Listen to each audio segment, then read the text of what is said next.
하나님 말씀 보겠습니다. 요한복음 1장 24절에서 28절까지 말씀이에요. 요한복음 1장 24절에서 28절까지 말씀.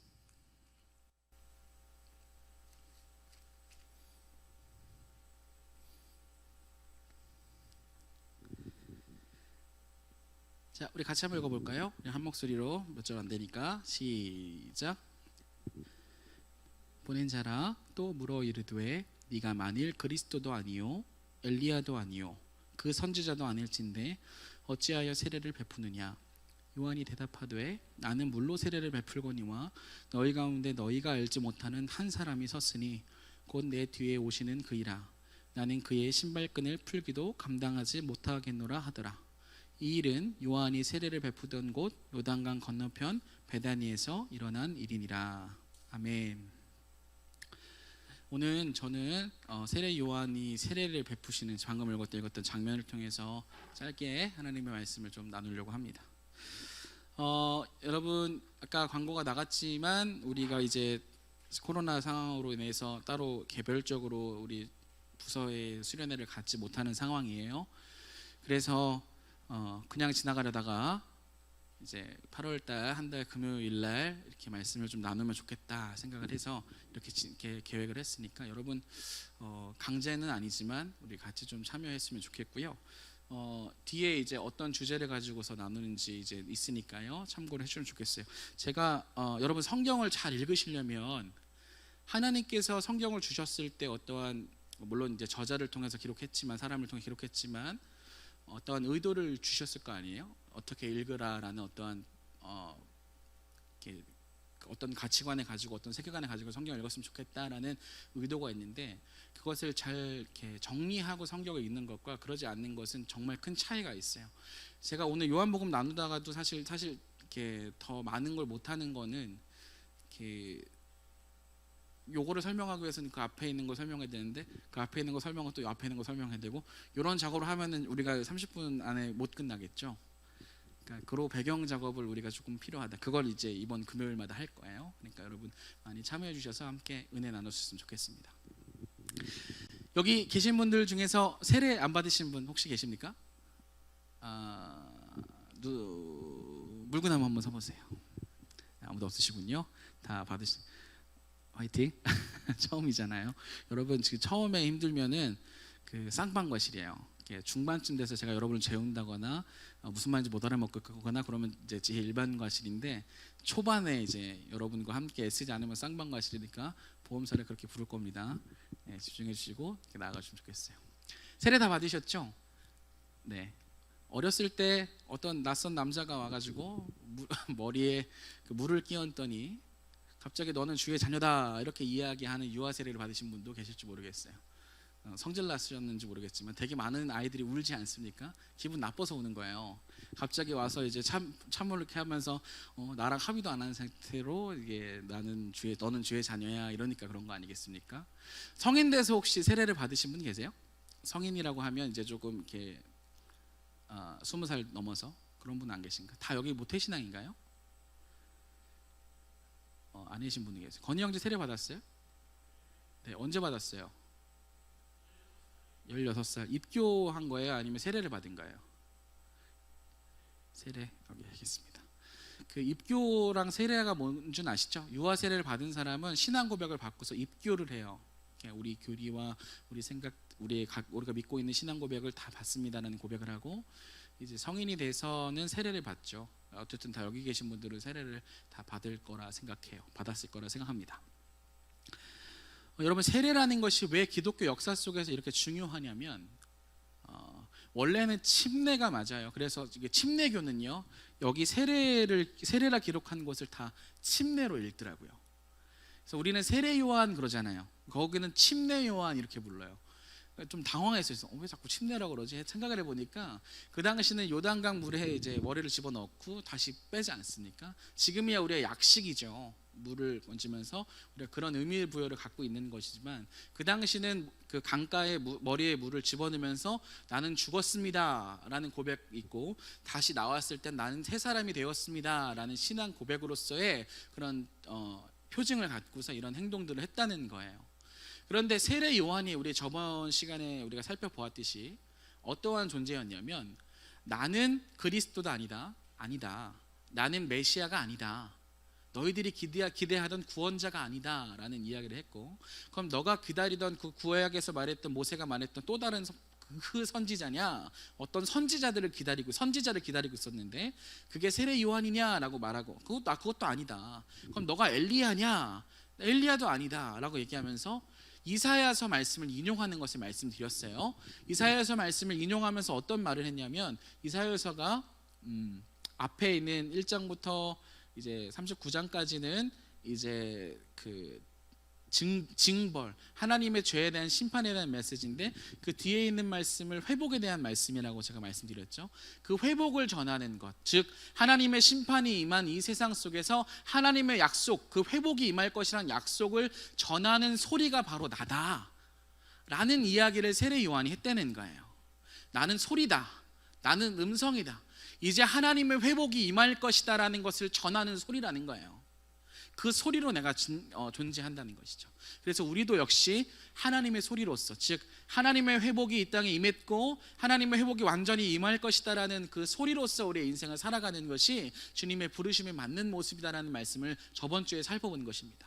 그런데 오늘 말씀을 보니까요, 세례 요한에게 그 보냈던 바리새인들이 물어요. 다시, 야, 너 그리스도도 아니고 엘리야도 아니고 우리가 그렇게 기다리던 그 선지자도 아닌데 무슨 권리로, 무슨 권한으로 네가 이러한 세례를 베푸느냐라고 이야기를 하는 거예요. 여러분, 이 당시에 세례 요한 말고 이런 말씀을 한번 찾아볼게요. 31절을 보세요. 31절 같이 한번 읽어볼까요? 시작. 나도 그를 알지 못하였으나 내가 와서 물로 세례를 베푸는 것은 그를 이스라엘에 나타내려 함이라 아니라. 자, 여기서 지금 말하면 뭘 얘기하냐면, 나도 그를 알지 못했대요. 근데 내가 와서 무엇으로 세례를 베풀어요? 물로 세례를 베푸는데, 베푸는 이유가 뭐래요? 그를 이스라엘에 뭐 하려고? 나타내려고. 지금 세례 요한의 삶의 모습을 계속 보셔야 돼요. 세례를 베푸는 것도 중요해요. 그거 이따 의미 말씀드릴 건데, 세례 요한은 자꾸 어떤 삶을 사냐면 내가 메인이 아니라는 거예요. 내 뒤에 오는 사람에 너희들이 집중해야 된다라는 것을 지금 이야기하고 있다는 거예요. 세례 요한의 삶이.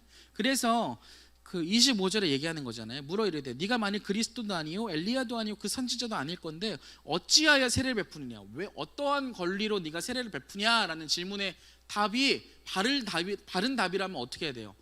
나 이렇게 해서 세례를 베푸는 거야, 나는 이런 사람이기 때문에 세례를 베푸는 거야, 이런 대답이 아니라, 대답이 참 희한해요.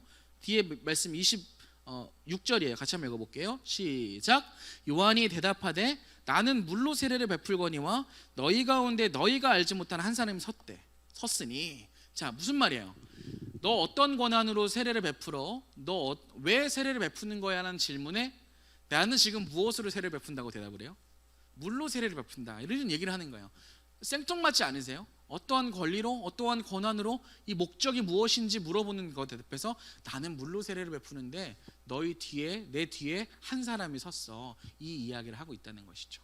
자, 그럼 먼저 물로 세례를 베푼다라는 것이 도대체 무슨 말이냐, 왜 이 이야기를 했는가라고, 세례 요한이 왜 이 이야기를 했는가, 여기 말씀 킵해 놓으시고 한 구절 찾아볼 건데, 에스겔서 한번 보시겠어요? 에스겔서 36장을 한번 펴보세요.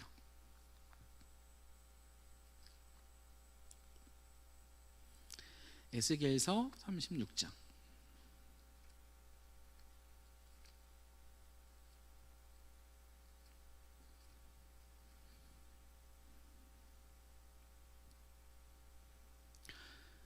네, 24절부터요 27절까지 볼 건데, 24절부터 27절까지 우리 한 목소리로 천천히 생각하면서 읽어볼게요. 24절부터 27절까지 시작.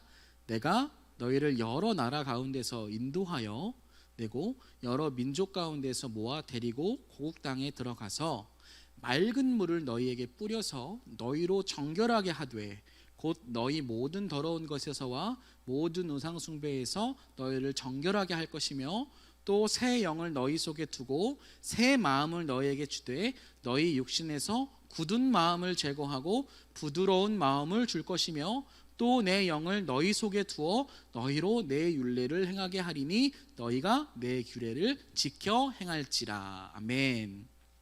여러분 25절에 보면 뭐가 나와요? 물이 나오죠. 어떤 물이에요? 맑은 물이, 하나님께서 우리 가운데 맑은 물을 뿌려요. 지금 예스겔의 입술을 통해서 지금 예언하시는 거예요. 하나님이 내가 너희에게 맑은 물을 뿌려서 어떻게 한대요? 너희로 정결하게 만들 거야. 여러분 하나님께서 우리 가운데, 여러분 세례라는 것도 그런 의미인 거예요. 제가 뒤에 보면 죄 사함을 받는 세례를 세례 요한이 베풀었다고 이야기하는데, 하나님께서 우리 가운데 지금 우리의 심령 덕지덕지 죄악들로 붙어 있어서 깨끗하지 못해서 하나님을 보려고 해도 뿌옇게 보이거나 알아보지 못하는 그런 심령 상태에 주님께서 맑은 물을 뿌려서 우리의 마음을 정결하게 씻어줄 거라는 거예요. 이게 무슨 의미냐면, 여러분 그 당시 거울, 그러니까 고대 이제 근동뿐만 아니라 이제 로마 시대의 이제 거울은 청동 거울이었어요. 지금처럼 딱 보면 우리의 모습이 딱 보이는 거울이 아니었단 말이에요. 그럼 거울의 상태가 안 좋으니 그 비춰지는 반사체인 내 모습도 제대로 보이지 않겠죠. 그거와 같은 상태인 거예요. 우리의 심령 상태가. 하나님을 알려고 해도 알지 못하는 심령 상태에 주님께서 맑은 물을 뿌리셔서 깨끗하게 하시겠다라고 약속하시고 예언하시는 거예요. 지금 이 말씀의 의미를 세례 요한이 이야기하고 있는 거예요. 이해되시죠? 그리고 24절 보니까, 25절 보니까 모든 더러운 것에서와 모든 우상 숭배에서 너희를 정결하게 할 것이고, 26절은 뭐예요? 새 영을 어디에 두신대요? 너희 속에 두어서 우리의 마음이 어떤 마음이 돼요? 새 마음을 우리 가운데 허락하셔서 우리 욕실에서 굳은 마음을 제거하고 무슨 마음을 주실 것이다? 부드러운 마음을 줄 것이다. 그래서 17절 또 내 영을 너희 속에 두어 너희로 내 율례를 행하게 하리니 너희가 내 규례를 지켜 행할지라. 아멘. 주님께서 약속하시는 거예요. 하나님께서 약속하시는 거예요. 맑음을 뿌려서 너희 마음을 정결하게 하실 것이고 너희 마음을 깨끗하게 하셔서 굳은 마음을 제거하시고 부드러운 마음을 주셔서 하나님의 말씀을 듣고 반응하는 사람으로 내가 만들 것이다라는 하나님의 선언이 저와 여러분의 인생에 들어온 거예요. 믿으십니까? 여러분 요한복음 핵심은 하나님이신 예수님이 이 땅에 다시 거하시는 사건을 기록한 성경이라고 말씀드렸어요. 주님께서 우리 가운데 왜 거하셨냐는 거예요. 이 말씀을 이루시기 위한 거예요. 우리 마음속 굳은 마음을 제하시고 부드러운 마음을 허락하시고 정결케 그 맑은 물을 부셔서 우리 마음을 정결하게 하심으로 하나님께 반응하는 인생, 하나님의 백성으로 만드시겠다는 거예요. 여러분 우리의 연약함과 우리의 못남보다요 하나님의 선언이, 하나님의 약속이 더 크신 줄 믿으시는 은혜가 저와 여러분에게 있기를 우리 주 예수님의 이름으로 축복드립니다. 여러분 우리가 아무리요, 물론 그렇다고 해서 이 말이 막 살자는 게 아니에요. 그 얘기가 아닌 거 아실 거예요. 여러분 우리가 철이 들수록 부모의 마음을 알아가는 것처럼 우리가 신앙이 깊어지고 주님께 더 주님을 알아갈수록 우리 주님께 더 주님이 기뻐하시는 것에 반응하는 삶을 살 거예요. 주님께서 우리 안에서 가만히 그냥 딱 어떤 에너지, 어떤 힘으로 그냥 가만히 계신 것이 아니라 우리의 마음을 주장하시고 우리를 이끌고 계시단 말이에요. 이것을 기억하는 인생들이 복된 인생인 거예요. 아멘.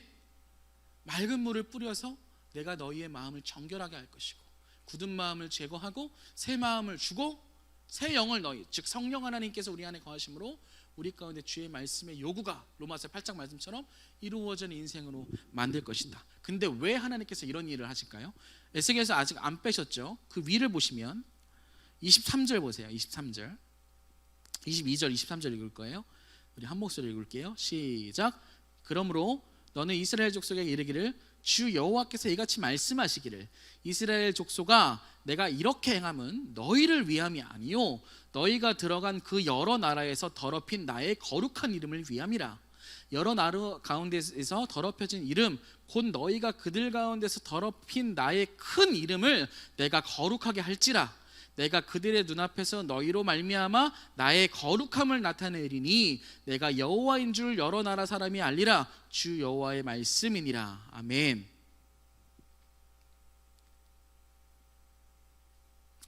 주님께서 지금 당신의 이름을 거룩하게 여기신다는 것을 여러분 아셔야 돼요. 우리가 믿고 신앙하는 하나님의 이름을 망령되이 우리가 일컬음을 받지 않으려는 것은 하나님의 말씀이요 뜻이기도 하지만 하나님이 하나님의 이름을 아끼신다는 거예요. 그럼 우리가 살아가는 삶의 현장 속에서 맑은 물을 뿌려서 우리의 마음을 정결케 하시고 굳은 마음을 제거하셔서 부드러운 마음을 주시고 새 영을 우리 안에 두셔서 주의 율례를 지키게 하는 인생으로 우리를 만드시는 목적은 무엇일까요? 하나님의 이름, 우리를 위함이기도 하지만 궁극적으로는 하나님의 그 위대하시고 거룩하신 이름이 거룩하게 이 땅에 세우시는 역사를 주님께서 하시기 위함이라는 거예요. 하나님은 지금 저와 여러분에게 거룩한 하나님이 되기를 원하신다라는 것이죠. 이 사실을 믿으십니까?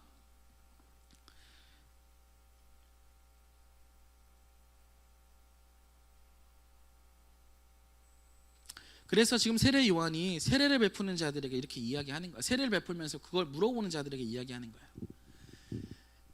거예요. 내가 그런 일을 하는 게 아니고 나는 내 뒤에 지금 하나님께서 에스겔의 입술을 통해서 예언하시고 이사야를 통해서 회복을 주시기로 약속하셨던 그 약속을 전하는 소리, 그 약속을 전하는 징표로 물로 세례를 베푸는 것인데 내 뒤에 오시는 분이 무엇으로 세례를 베푸신대요?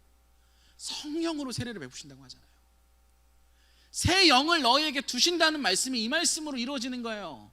예수 그리스도를 믿는 믿음 안에서 내가 이제 예수님을 믿습니다. 나는 그래서 세례를 받잖아요. 그래서 침례를 받잖아요. 쉽게 말하면 침례는 우리 물로 들어가면서 내가 죽고 다시 살아났습니다 이런 말이잖아요. 정결케 되는 의미도 있고 내가 이제 새 사람이 되었다, 하나님께 반응하는 사람이 되었다라는 것을 보여주는 사건이라면, 그런 자 안에는 이제 어떤 역사가 일어나냐면 성령이 그 안에 내주하셔서 하나님의 마음에, 하나님의 말씀에 반응하는 인생으로 세우시는 일을 지금 하고 계시다는 것이죠. 그래서 지금 세례 요한이 이렇게 이야기하는 거예요. 나는 물로 세례를 주거니와 내 뒤에 오시는 분의 그 신발끈도 내가 묶는 것도 감당하지 못한다. 그분은 무엇으로 세례를 베푸신다? 성령으로 세례를 베푸실 것이다. 하나님의 그 위대하신 약속, 그 선언을 이루시는 분이 내 뒤에 오셨다. 너희가 모르는 그 한 사람이 이 땅에 섰다. 그것을 깨닫고 나아오라는 거예요. 그 이야기를 지금 주님께서 주시고 계시다는 것이죠. 27절에 그래서 이렇게 1장 27절에서 이렇게 얘기하는 것입니다. 곧 내 뒤에 오시는 그이라 나는 그의 신발끈을 풀기도 감당하지 못하겠노라 하더라. 아멘. 이 이야기를 주님께서 하고 있다는 것이죠. 여러분, 여기서 우리는 두 가지를 깨달아야 됩니다. 첫 번째는요, 여러분, 주님께서 지금 저와 여러분에게 어떤 일을 시작하셨고 이루고 계신지를 기억하셔야 되는 거예요.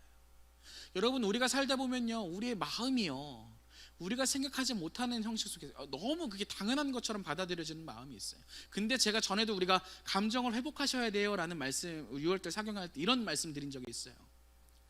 습관이 영성인데 우리가 어떠한 것들의 감정이 드는 것은 그냥 감정이 드는 것이 아니라 어떤 현상, 어떠하게 내 앞에 펼쳐진 것들을 어떠한 생각의 틀로 그것을 바라보고 해석했기 때문이다. 이런 말씀 드린 적 혹시 기억나세요? 기억 안 나시면 지금 기억하시면 되죠. 여러분, 우리가요, 우리의 마음을 지켜야 돼요. 어떻게 지키냐면 하나님께서 지금 무엇을 우리 마음 안에서 무엇을 하고 계신지를 우리가 기억하면서 우리의 마음을 거기에 내던져야 되는 거예요. 우리 안에 성령이 거하셔서 성령이 말할 수 없는 탄식함을 우리 안에서 지금 계속 일하고 계시고 중보하고 계시다고 믿으신다면 우리는 주님 보시기에 주님의 그 거룩하신 이름, 그 영광스러운 이름을 위하여 살아가기 위해 우리의 마음도 지킬 수 있어야 되는 거예요. 얼마나 혼란한 세상입니까? 수많은 세계관과 가치관들 속에서 우리가 살아가고 있지 않습니까? 인본주의적 가치관 안에서 잘 먹고 잘 사고 무한 이기주의로 가잖아요. 우리도 그런 곳에서 살다 보니까 영향을 받잖아요. 그곳에서 마음을 지키라는 거예요. 어떤 것을 어떻게 지켜야 돼요? 하나님의 이름을 짊어진 자, 하나님의 약속, 그 회복의 역사가 일어났다는 것을 증명하는 인생으로 증인으로 부른 자, 그런 사람답게 거룩하신 그 이름, 그 이름에 합당한 삶을 살아가겠노라고 우리의 마음을 지키는 인생이 되어야 된다는 것이죠. 주님께서 그것을 원하신다는 것이죠. 사랑하는 청년 여러분, 그래서 우리의 삶 속에서 우리는 예수 그리스도 그분께서 임하심으로 말미암아 하나님의 회복을 가져다 주셨고 그 회복을 받은 자답게 마음을 반응하며 살아가는 인생이 되어야 될 줄 믿습니다. 그런 인생으로 세워지시기를 우리 주 예수님의 이름으로 축복드립니다. 주님께서 시작하셨기 때문에, 주님이 이루신다 약속하셨기 때문에 우리는 그 약속에 반응하는 거예요.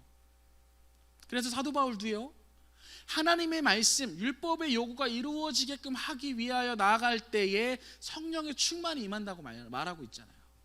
로마서 8장에 그거예요. 생명의 성령의 법이 우리 안에 주어졌고 그 법을 따르는 자에게 율법의 요구가 이루어지는 인생으로 세워주시겠다고 하잖아요. 성령께서 도와주시겠다는 거예요. 하나님 뜻대로 살겠습니다. 내 마음의 상태가 이 형편과 상편 속에서, 이 세상 속에서 이런 형편에 있지만 그럼에도 불구하고 내가 하나님의 거룩한 이름을 위하여 이런 마음을 갖고 살아가겠습니다고 할 때, 그냥 우리의 힘과 능력으로 살아가는 것이 아니라 우리 안에 내주하고 지금 역사하시고 인도하시는 성령께서 일하실 것이라는 거예요. 이것은 해보지 않은 사람은 몰라요. 그런 자리로 저와 여러분 초청하시는 것이죠. 여러분 그런 인생 되시기를 간절히 소원합니다. 그리고요, 두 번째는 여러분 세례 요한의 삶 속에서 우리가 배워야 될 게 있는 거예요. 세례 요한의 정체성은 명확해요. 그는 그리스도보다 앞서 보낸 자예요. 이것도 하나님께서 예언하신 것이죠. 그런데 세례 요한의 삶을 보세요. 나는 소리다 라고 말한 것을 통해서 하나님의 회복을 가져다 주는 그 약속이 임하는 것을 증언하는 소리라는 정체성을 갖고 있었고, 너가 어떻게 이러한 세례를 베푸느냐라고 했을 때, 나는 물로 세례를 주어서 하나님 내 뒤에 오시는 그 회복을 갖고 오신 성령으로 세례를 주시는 그분을 그냥 증언하는 존재다라는 정체성을 가졌던 것처럼, 우리의 인생 속에서도요, 우리는 예수 그리스도 그분을 증언하고 담아내는 삶으로 우리가 살아가야 한다는 거예요. 여러분 이 고민을, 이게 당연한 건데 이걸 당연하게 여기지 않으셨으면 좋겠어요. 고민하셔야 돼요. 생각하셔야 돼요. 안 되면 기도하시고 다시 말씀으로 가셔야 되는 거예요. 하나님, 내 인생을 그리스도의 회복이 임한 내 인생으로 세우셨다면 나도 다시 오실 예수님을 증언하는 증인의 삶으로 살아가는 인생이지 않습니까? 그럼 내가 살아가는 삶의 현장에서 그리스도의 그 다시 오심, 그리스도가 가져다 주신 그 회복, 하나님 나라의 그 통치를, 그 다스림을 증언하고 증거하는 인생으로 살아가야 된다면 내 인생, 내가 살아가는 직장, 가정에서 어떻게 살아야 됩니까? 물으셔야죠. 그래서 구체적으로 실천할 때에 주께서 그 현장 속에서 하나님의 일을 하시는 거예요. 이해되시죠? 할렐루야. 네, 아멘. 네, 그런 인생 사셔야 되는 거예요. 내 뒤에 오시는 그분이 있다. 나는 물로 세례를 줄 뿐이다.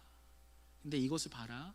이건 주님의 회복이 임한다라는 것을 그냥 증표하고 예표하는 거야. 내 뒤에 오시는 분이 있어. 나는 그분에게 비할 바가 되지 않아. 그러니 너희들 내 뒤에 오시는 그분 앞에 나와야 돼.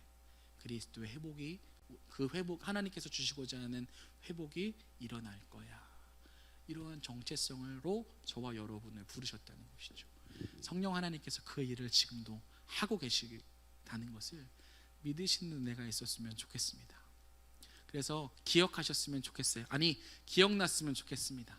여러분 삶을 살아가실 때 주께서 우리 가운데 가져다 주신 회복, 하나님의 말씀에 반응할 수 있는 존재로 다시 우리를 새롭게 살리신 사건, 그 세례 사건을 우리가 경히 여기지 않았으면 좋겠어요.